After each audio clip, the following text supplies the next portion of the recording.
All right, well, I'm Tim with the Iola Register, and I'm here with Tom Sayles. Yes, sir. Thank you for being here today, Well, you're sure welcome. and thank you for your service. Well, you're definitely welcome for that, and thank you for saying that. Well, I wanted to start with just a little overview, if you could. Sure. Tell us about your experience in the armed forces. I went active January 12th, 1969. Oh, wow. Went basic training or boot camp in San Diego. That was, I think, 6 weeks, something like that. After that, I went to a basic electricity and electronics school there in San Diego for a few weeks. And then I went up to San Francisco, Treasure Island, for electronics A school for 1 year. Wow. That's a lot of education. It is. I mean, that's a lot of teaching. It is. And I decided I didn't want go on to any more of their schooling, Sure. training. I could have taken a specialized school for just a specific piece of equipment, but I decided no. But I didn't really want to go out onto a ship right then. Mm-hmm. So I said, I'll waiver my sea school for 1 year shore duty in Vietnam. Wow. So I did that. Wow. And when were you in Vietnam? That would have been 1970, was that? Yeah, let's see. I went in 69, year school, 70. Yeah, it was middle part of 70 to 71. But I was in a wonderful place. I didn't see any combat, which I was very fortunate not to, because I had no idea when I volunteered what I was going to be doing or anything. When you signed up, were you 18? Were you fresh out of high school? No, sir. I graduated from high school in 66, went 2 years to Allen County Community. Really?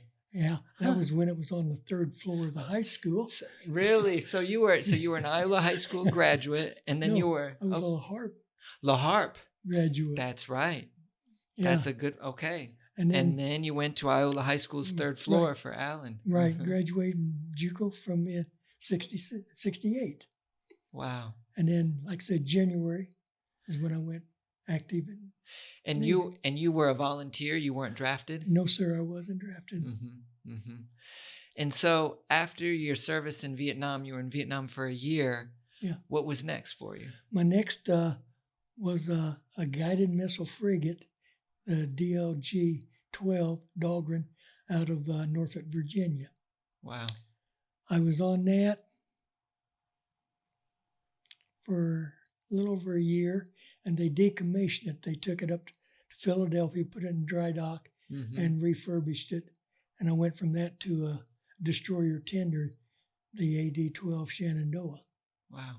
And finished out my tour on it. And so how many years total were you with the Navy? 6 years. 6 years. 6 years.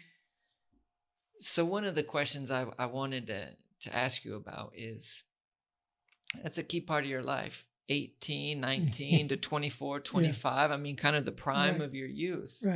Right? I mean, those are years normally when people are, you're growing up. A lot of times you're out on your own. You might get your first job, your first home, or, you might get married during those times. So how did those years in the Navy, how did you grow up as a person in the Navy at that time? Oh, wow. Like you said, even though I was, 19 years old when I enlisted, I was still a kid. Right. And not knowing really what I wanted to do and everything like that. But it gave me the schooling, the training, the discipline and all.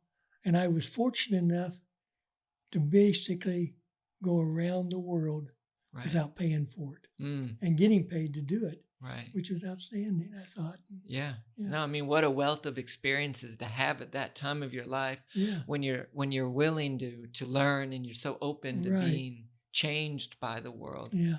Was it rough? Was the adjustment to the discipline and the structure, was some people welcome that? Some people chafe against somebody telling them what to do, all that, how did you find that?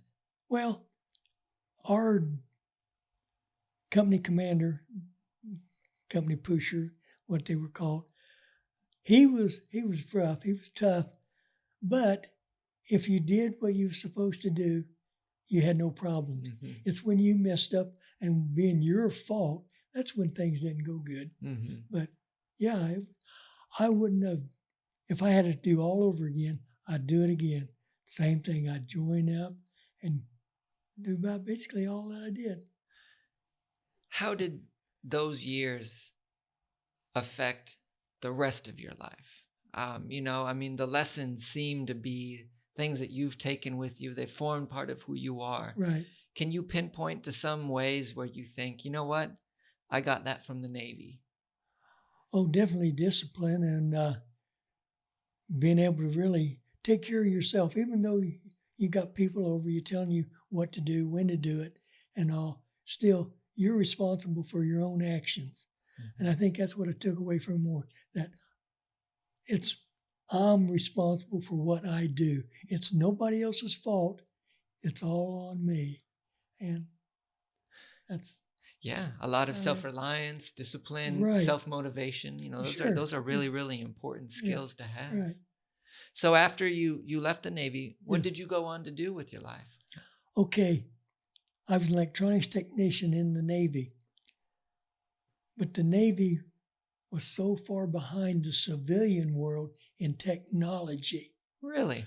Yeah. I mean, we were still using cathode ray tubes when they were using transistors. And when we went to transistors, they had moved on to semiconductors. So I was way behind in that field, part of it. Was that a rude awakening? It was, because I thought I was on top of the game. Yeah. But I come to realize I wasn't. And I found that out when I went to get a job up at Ottawa for King Radio. And there, they gave me a test, and I just blew it. Really? Yeah.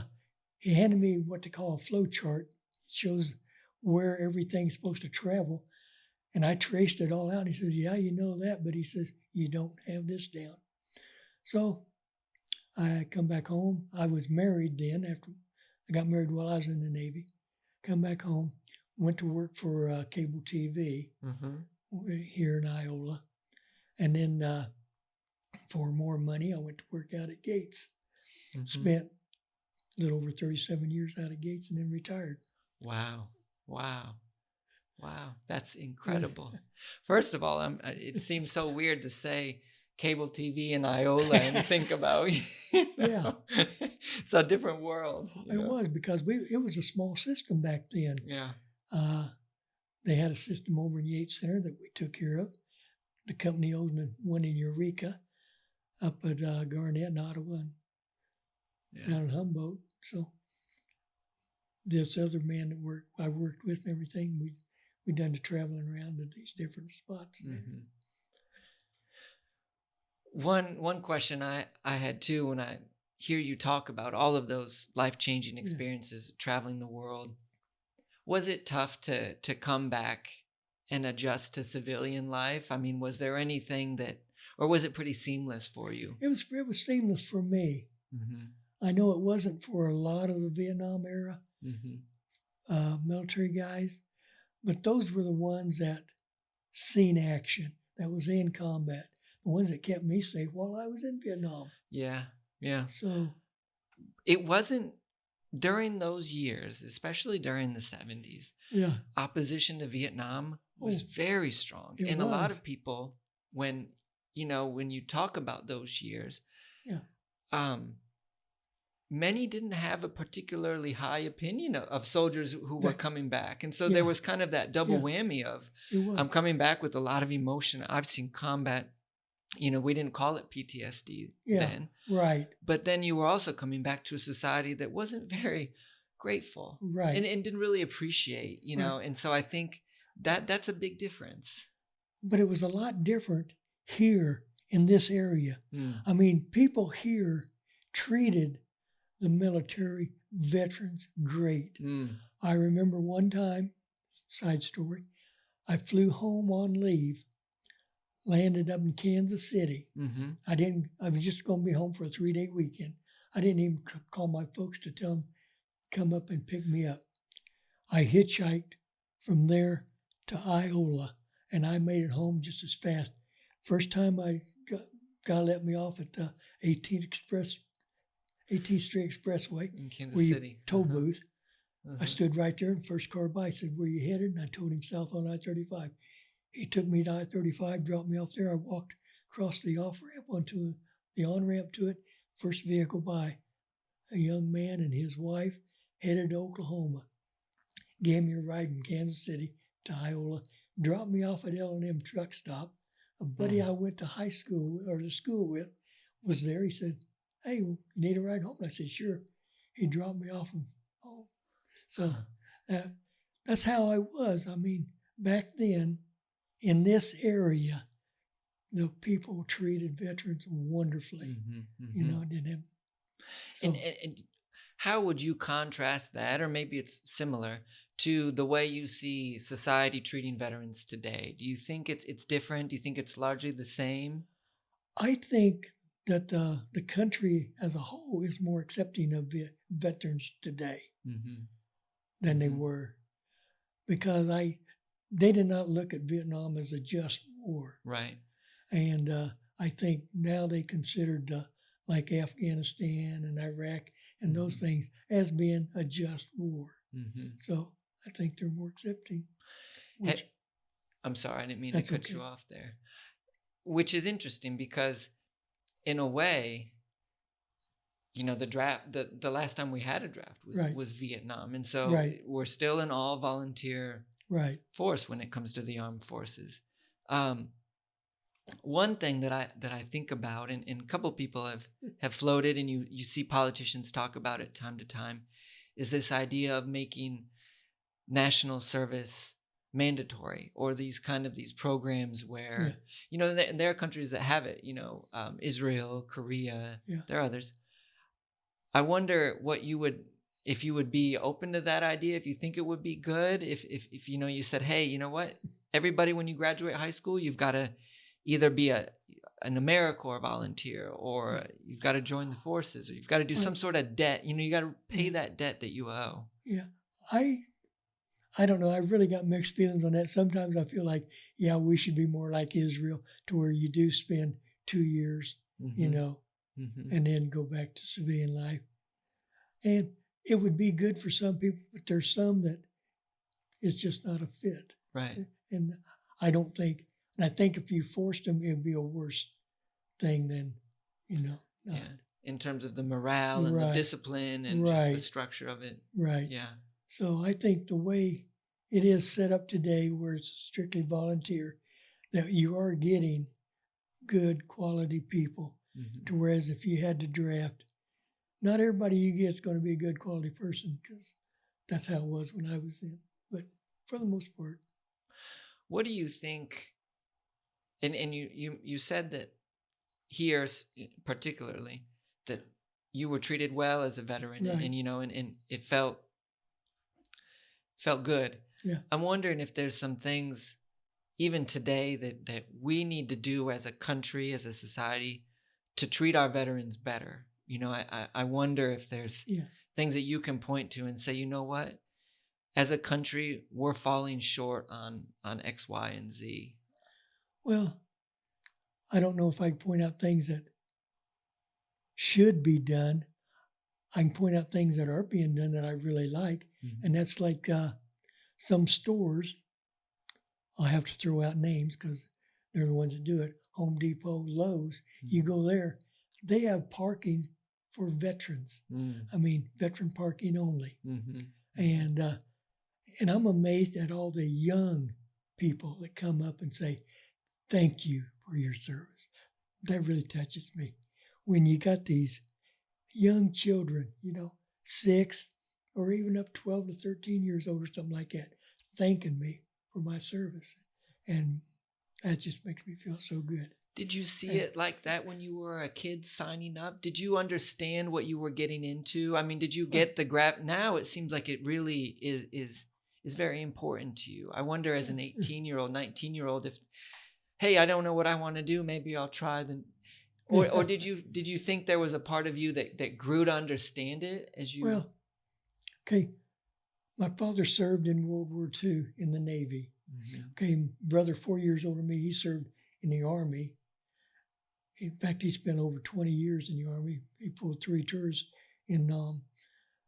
And my dad was a member of the VFW. So I grew up around old veterans and everything. So I always appreciated their military service. And I just knew growing up that someday that and that's where I even knew anything about the draft. It was in the back of your mind, though. In the back of my mind, that, I'm going to serve. No, that's interesting. And I still kind of try to carry out that on today. My wife and I, we volunteer at the local food pantry. Mm-hmm. We just got through helping out with the election over there at Gas. Mm-hmm. And I've helped out with the election. My wife has too for several years. And so that idea of service is a constant. It's a thread throughout your life. And I don't want it to be a political thing because I'm not a politician. Mm-hmm. So it's not that I'm going to run for mayor or city council or anything like that. But I just want to help give back to the community and all that. Well, it seems to be that service and giving back is something that you learned even, as you say, you're a young kid and then you grew into that. And even now, help maintain that spirit. Yeah. How do we make sure that that's something people who aren't raised that way, how do you kind of teach that?